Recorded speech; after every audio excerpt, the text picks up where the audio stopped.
For me, there have been 3 perfect seasons in F1 in the 21st century. The most recent one of course being 2021, a title fight and races for the ages, and maybe one that trumps that is 2012. 6 world champions, 7 different winners in the first 7 races, and a great title fight. But a season for me that doesn't get enough credit is the 2007 season. An excellent title fight, plenty of scandals with every race being as close as the last. The battle consisted of 3 drivers, the defending champion Fernando Alonso, who just moved to McLaren from Renault, 2-time runner-up Kimi Raikkonen, who just moved to Ferrari from McLaren, and 22-year-old rookie Lewis Hamilton, who impressed Ron Dennis so much as a youngster he got the drive for McLaren. At pre-season testing, Ferrari were the quickest, with McLaren being a close second, and so when F1 came to the opening race in Melbourne, it was Ferrari versus McLaren. Kimi took pole position with Alonso lining up beside him. Rookie Lewis Hamilton put an impressive lap in for his debut weekend, qualifying 4th. The lights went out and Raikkonen led away well, but a move that would show that Lewis Hamilton was not there just to be the number 2 driver,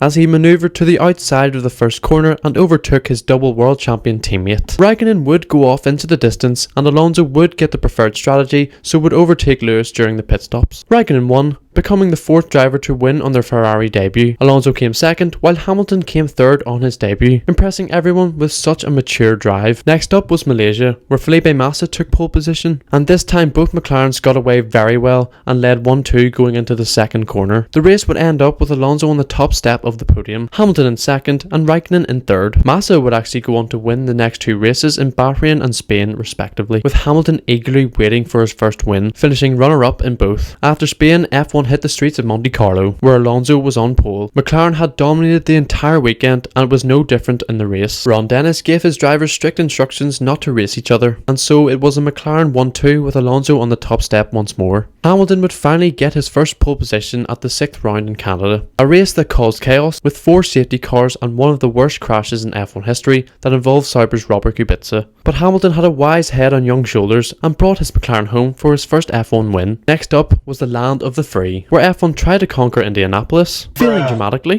But this 2007 race was entertaining. It saw a young Sebastian Vettel make his debut in place of Kubica. This race saw the 2 McLarens finally go wheel to wheel without any team intervention, but Hamilton was in a purple patch of form and won on his American debut. But in France, Ferrari would return to the top of the time charts, and Kimi would get his first win since the season opener. And when you think things couldn't get any spicier, in the run-up to the British Grand Prix, Ferrari claimed that one of their engineers, Nigel Stepney, had provided classified information about their 2008 car to a McLaren employee. I'd say most of us know what happens here. Anyway, Hamilton took pole at his home debut, but it was Kimi Raikkonen who would spoil the party and win the race on Sunday. Hamilton came 3rd however and continued his magnificent form of consecutive podium finishes, now up to 9 races. So by the halfway mark, it was the rookie who led the standings on 70 points to his teammate in 2nd on 58. After recent successes, Raikkonen found himself in 3rd on 52 points, and now the prime chaser of the 2 McLarens. The European Grand Prix was next, in Germany, in which the heavens would open up and Spiker's Marcus Winkelhock would take the lead after gambling to change onto the wets on the warm-up lap and led by 33 seconds. Ultimately, he led for just 5 laps before drivers started sending it into the first corner gravel. The race wasn't finished there however, as we'd have a great battle between Massa and Alonso, where things got a bit heated after. Alonso would win and Hamilton would not finish on the podium for the first time. More controversy was to come from McLaren in Hungary, after Alonso held up Hamilton in the pits so the championship leader could not set a lap time. This was in response to when Hamilton didn't give him clean air in Q1, but Ron Dennis was visibly furious, and so were the FIA, giving Alonso a 5-place grid penalty which promoted his teammate to pole, and McLaren were also ineligible for any constructors points that race. Hamilton was quite unbothered by the situation and went on to win the race. The 12th round was in Turkey, which of course was won by Felipe Massa, his favourite track, and then McLaren reigned supreme in Ferrari's own backyard as Alonso finished first from Hamilton in Monza. However, McLaren were excluded from the Constructors' Championship after having been found guilty of theft and illegal usage of confidential technical information of Ferrari. Crucially, the drivers were not, as apparently they had no involvement. Yeah, I don't know about that one. Ferrari ramped up the pressure as they secured a 1-2 in Belgium, with Kimi winning at his favourite track, and therefore Ferrari secured the Constructors' Championship. Hamilton extended his lead in Fuji after a dominant performance in the wet that saw his rivals struggle, with Alonso crashing out and Raikkonen scraping a podium. So, China. The second last round, a race where Hamilton could have made history to become the first rookie champion. I'm not counting Giuseppe Farina in 1950, by the way. They ask you how you are, you just have to say that you're fine when you're not really fine.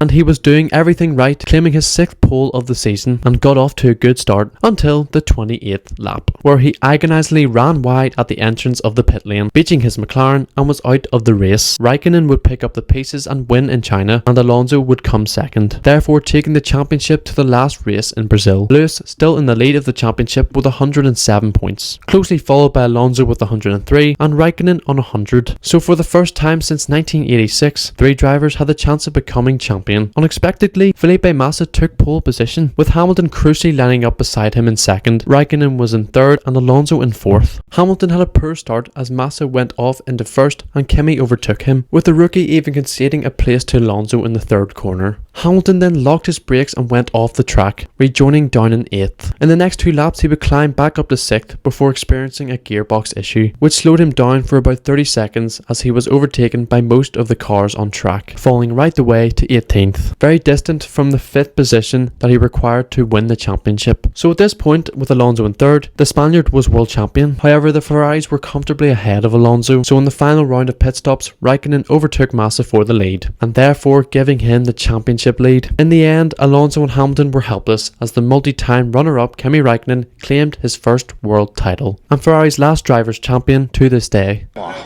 The final standing saw Raikkonen as world champion with 110 points, Hamilton second with 109, and Fernando Alonso third also with 109 points. The pair had the same amount of wins, but Lewis had more second places, so was awarded outright second. A season for the ages, but how do you think this compares to other seasons? Is 2007 the best F1 season of all time?